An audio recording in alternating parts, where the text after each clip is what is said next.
Let's continue to get the political wash-up from the election. A new Liberal Party leader, but a big job ahead for Sussan Ley. Joining me live is political contributor Chris Uhlmann. Thank you for your time. I guess that the positive for them is, firsts are always interesting. It's good for a positive, yeah. First woman to be a leader of the federal Liberal Party, I should say. But the job is ahead of her.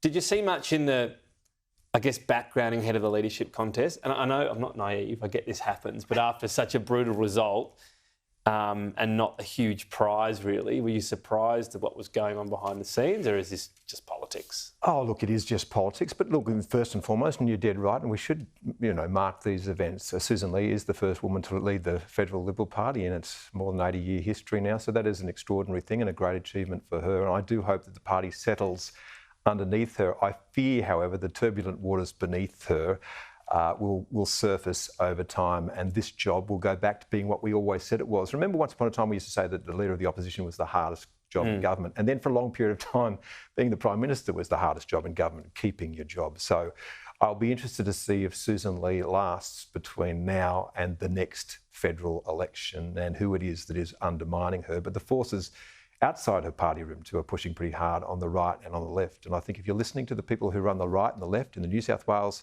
Liberal Party, you're listening to the wrong people.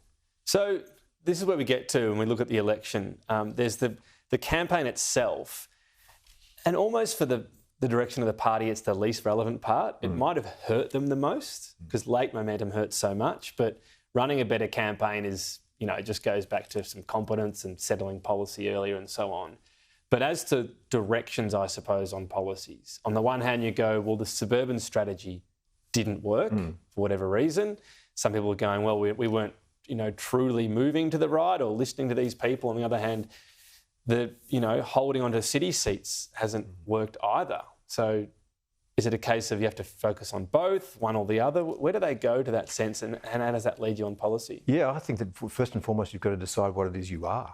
And I think that I have no idea what a modern Liberal Party is for. And I think they've failed to articulate that now across 2 elections. And if you don't stand for anything, then it's unlikely that anyone's going to stand beside you.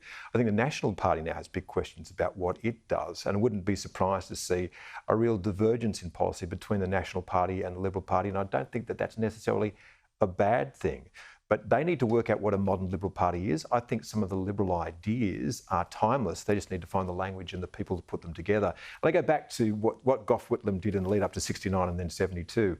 He was very determined that it had to be the platform, the policy, the party, and then the people to put all those things in place. And you have to start with an understanding of what you are.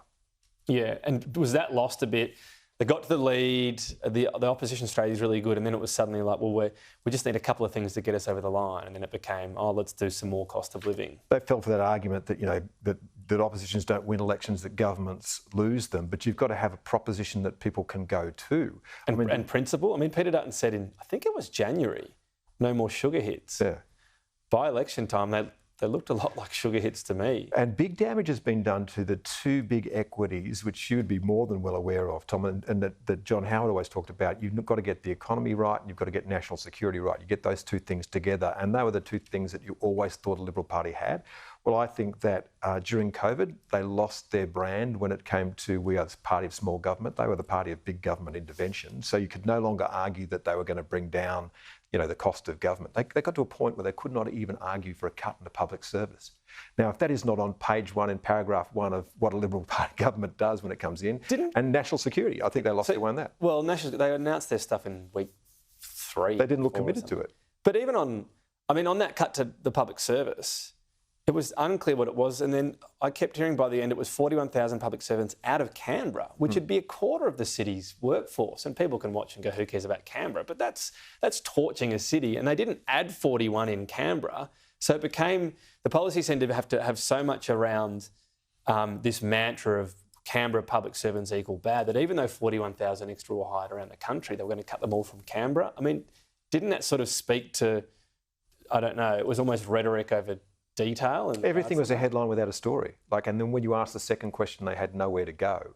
So it did not look like, people tell me that they did do a lot of policy development, but there was so much friction between the campaign, between the people running the campaign and between the Leader's office that none of this actually ever surfaced. Well, look, show us the work, and I couldn't see any work. And I think they also got distracted by The Voice for more than a year, where nothing much happened other than they were fighting on The Voice. And if you think about that, that was defeated, actually, you could make the argument, on sound Liberal principles, which was that people believe that no group of Australians should be more entitled to something than any other group of Australians. You can make that argument, right? So they need to go back to those basics. Okay, Chris Bowen is arguing the silent majority. There's a new silent majority is with him. The majority is always silent. I'm always problematic around any mandate, because there's always all these issues and there's a swing of 3 or 4% and suddenly every policy's a mandate. So I'll say that regardless of the issue before people say I'm having a go at this one. So he says he has a full mandate on this. I guess it's interesting to look back at 2022, because I know the Liberal Party after that said, we won this, but this doesn't mean that everybody thinks we're doing a good job overall on climate and they're not concerned about it. Does this go the other way, that there are still people concerned about, regardless of what you think around renewables and so on, the rollout in particular, because that's what he was focusing on today, that still is something that's upsetting certain communities and they don't want this, resentment to build up on it? Well, Chris Bowen has a mandate to deliver cheaper energy prices, which is what he promised, and to get rid of the subsidies. And by the time they're finished, we'll have spent $6.8 billion on subsidies. When does the government get rid of that? Because the price of electricity is going to continue to rise. One thing that we know for certain is that we haven't hit the transmission and distribution parts of your bill yet. We've only hit the wholesale price. So a big cost is on the way. And how do people swallow that? I think that, look, he has a mandate to continue on the path that he is on. It's just that the path that he is on is not being replicated around the world. So when we talk about net zero, you need to look at the countries that are actually doing it. Well, the United States isn't doing it, China's not doing it, India's not doing it, and Russia's not doing it. That's 60% of the world's emission. So what are we doing and what will it cost us become the very relevant factor. So I look forward to Chris Bowen being in this for another 3 years. I hope he lives a long life, and I hope he gets to learn that in the end, physics will decide what happens, not politics. I guess the thing on this is, well, you said he's promised cheaper prices. He didn't before this term. Oh, well, that's just it. But that was the promise. The pledge term was that this will be cheaper and this will be greener.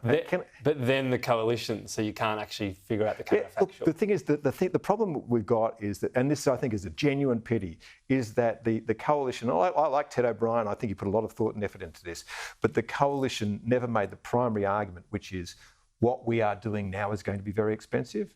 Then we need to look for alternatives, and the alternative down the track might be nuclear. Or even willing to say they're both expensive, but this one's... They're both really expensive. There are no... Neither side will say that, oh yeah, this is expensive because this is a once-in-generation change we're trying to do. And that's, mate, that is all I'm pushing for, is that people need to level with the Australian public about what the real cost of net zero is, and the fact that we've only just started. To totally change the infrastructure from where I sit, it's both expensive. Anyway. Yeah. All right. Concrete, steel, plastic, ammonia. We've got to work. I've got to leave it there because I know you could talk on this all day. Chris Uhlmann, thank you.